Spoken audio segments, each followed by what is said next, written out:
अगर आप credit card का बिल नहीं भरते तो क्या होता है? जरा सोचिए, आपने कार्ड से शॉपिंग की, मजे किए, लेकिन जब बिल आया तो आपने उसे नजरअंदाज कर दिया। अब आगे क्या होगा?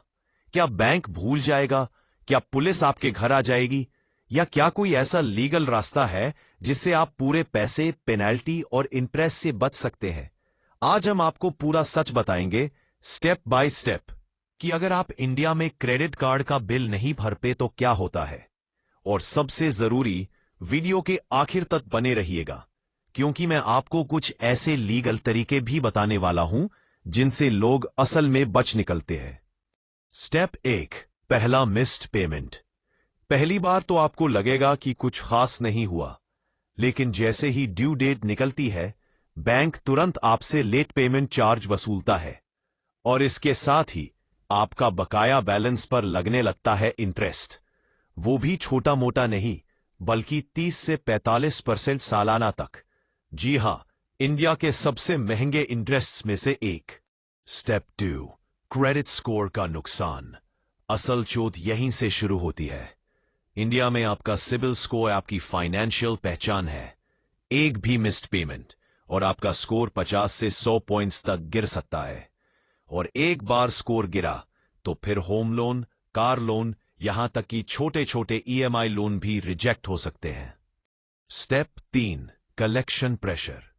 30 से 90 दिन तक पेमेंट ना करने पर बैंक कलेक्शन डिपार्टमेंट एक्टिव हो जाता है। कॉल्स, ईमेल्स और कभी कभी रिकवरी एजेंट्स आपके घर तक आ जाते हैं। लेकिन यहां एक सच्चाई जान लीजिए, क्रेडिट कार्ड का बिल ना भरना इंडिया में क्रिमिनल ऑफेंस नहीं है। जी हां, आपको जेल नहीं होगी। यह सिर्फ सिविल इशू है, लेकिन हां, मानसिक प्रेशर बहुत बढ़ जाता है। Step 4, legal action. अगर महीनों तक पेमेंट ना किया तो बैंक आपका केस कोर्ट तक ले जा सकता है।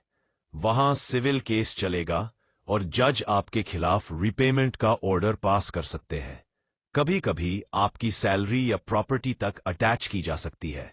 यह सब तुरंत नहीं होता, लेकिन प्रोसेस एक बार शुरू हो जाए तो निकलना मुश्किल होता है।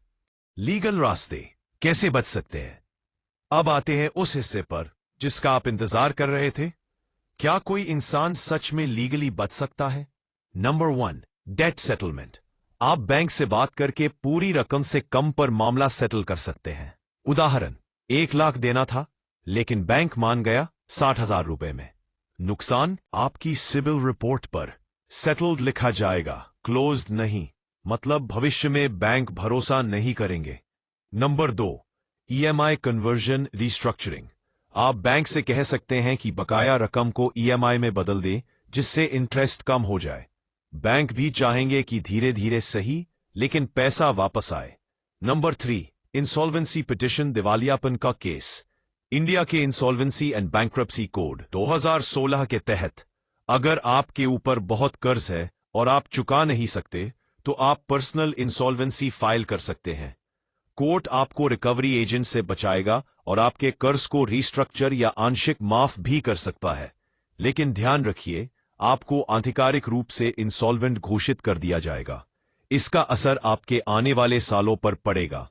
Last, number 4, statute of limitation, 3 साल का नियम।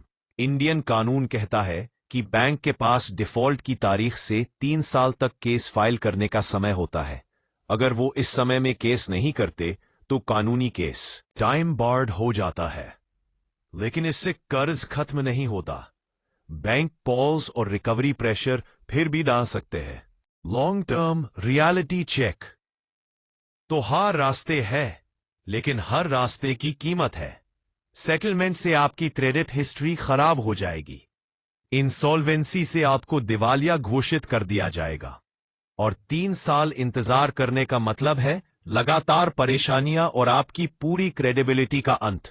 यानी हां, आप पेमेंट से बच सकते हैं, लेकिन आपके आने वाले सालों की फाइनेंशियल आजादी दांव पर लग जाएगी। तो बड़ा सवाल, क्या आप इंडिया में क्रेडिट कार्ड का बिल न देकर बच सकते हैं?